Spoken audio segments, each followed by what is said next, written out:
Welcome to my video lessons once again, and in this lesson today we will discuss the Laputians. What are Laputians? The Laputians were people who lived in Laputa, and Laputa is a land where Gulliver went as during his different voyages throughout his life, and we are discussing it in connection to Gulliver's Travels, a long reading text and novel prescribed by the CBSE for the 9th standard. So what are the qualities of the Laputians then? The first quality is that the heads of the Laputians were tilted either to the left or to the right. They moved like this or like this. And the eyes also were unusual, like like us, their eyes were not straight, they could not look straight. One of the eyes looked down and the other looked upwards. And they were also funny people, because in the middle of the conversations they would forget what they were talking about, and they would just fall asleep. And they needed a flapper, a servant who moved about with a sort of a balloon, and whenever the speaker fell asleep or became absent-minded, the flapper had to rouse him out of his sleep, out of his unconscious state of mind. And this, when Gulliver was first observed and when he was being taken to the king, the Laputians actually, while taking Gulliver to the king, forgot what they were doing. In the middle of the conversation, in the middle of the activity, they just stopped short. Everybody stopped, and then they started discussing something else. And when the flappers roused them out of the reverie, they once again started walking into Gulliver to the king. And even the king was not free of this singular, unusual quality. When Gulliver was taken to the king for the first time, the king looked at him and then simply forgot about him. And Gulliver had to wait 1 hour until the king was done with his job. And while he was discussing with Gulliver, in the middle of the conversation also, the king fell asleep on and off. The king became absent-minded on and off, and he had to be roused by his flapper. This is quite unusual, and through this unusual quality, the writer wants to point out that how human beings have become incapable of communicating with one another. Another quality Gulliver observed in the Laputians was that these people were obsessed with mathematics and music.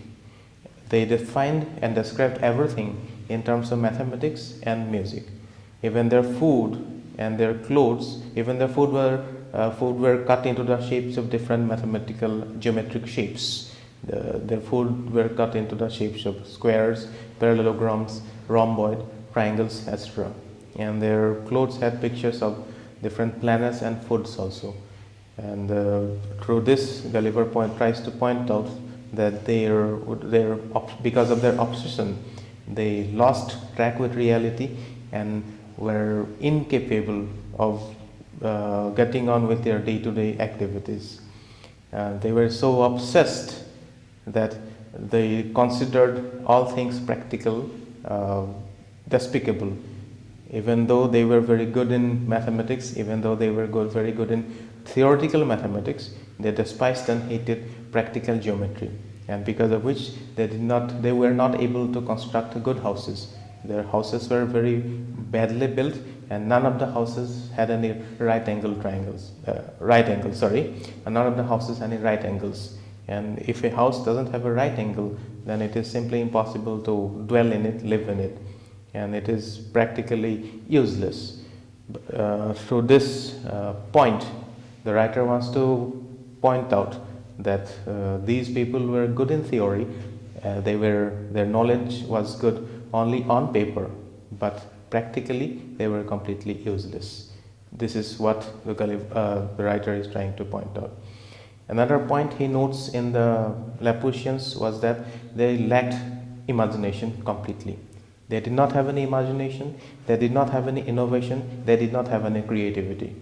They looked everything in terms of music and mathematics and fancy and all these finer qualities that we can see in human beings were totally absent in them. But they were also very querulous and vehement in opposition.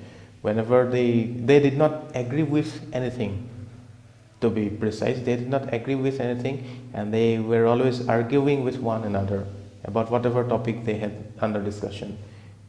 It was like they opposed for the sake of opposition. They did not agree anything at all, and they always took a lot of interest in politics.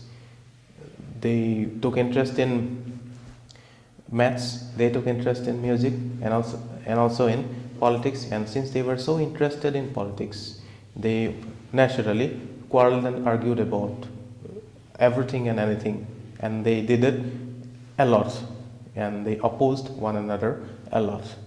And then there is another quality Gulliver observed in the Laputians, was that they were constant warriors. They were constantly worrying about unusual things, natural disasters that had yet to happen, that are actually unlikely to happen in a million or a couple of million years. They were worried that the sun would die one day, and consequently all the planets that got light from the sun would die. They also worried that the earth and all the planets would be sucked up by the sun, and everything on the earth would burn up as a result of this. And they also were worried that some comets would hit the earth one day, and the entire earth will come to an end one day.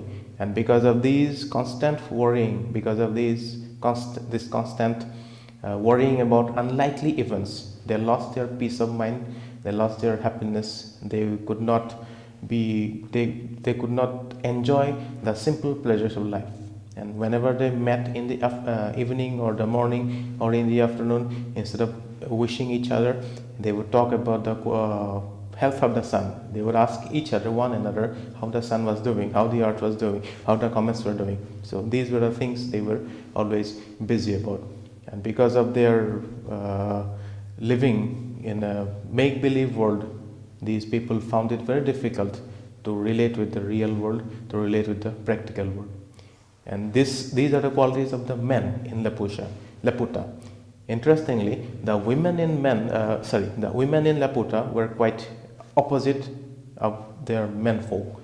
The women were lively, the women were natural, and they were also spontaneous. And because of their spontaneity, they were hated by the menfolk. The men hated them, and the women also led very unhappy lives because they could not relate with their husbands.